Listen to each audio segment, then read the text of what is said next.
Airbnb asking New York City to reconsider its short-term rental regulations. The current law requires the renter to be a permanent occupant, to live in the unit while it's being rented, and to register with the city. But the company says this has not accomplished the goal of protecting affordable housing. According to a recent report, after that law went into effect, the number of Airbnb listings for stays under 30 nights in the city has fallen 83%. Well, a lot of us may think of dining out as something that we do with our family and friends. That's right, but more people are opting to use a solo meal as a chance to relax and recharge. Kendall Green looks at how restaurants are adapting to this popular trend. A trip to the gym, to the hairdresser, or some spur-of-the-moment shopping makes sense when it comes to getting some alone time. But more people are broadening their list of things to do alone to include dining, which in this 1980s rom-com, How many in your life come alone?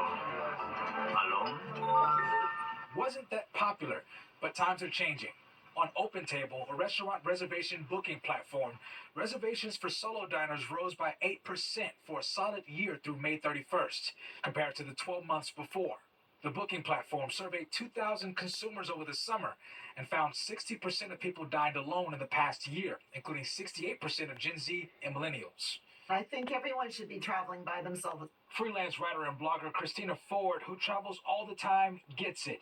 But she found restaurants in Europe weren't as friendly to her dining preferences as she'd hoped. They don't want a single person who's going to drink or eat half taking up a table for two. This happened 3 places in a row. But in the U.S., a record 30% of Americans live alone, choosing to marry later and less.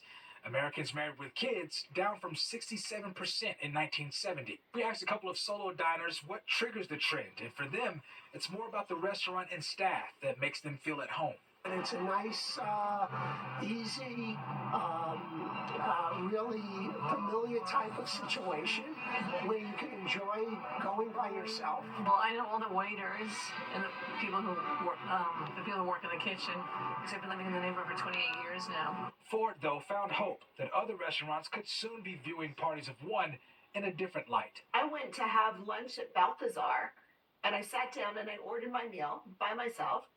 And a few minutes later, the server came over with a glass of champagne. And I said, "Oh, I didn't order this." And they said, "Oh, this is what we do for the solo diners." Kendall Green, Fox 5 News. Yeah, not a bad way to end the night. I like it. I used to love doing that. All right, this morning, 10 o'clock news straight.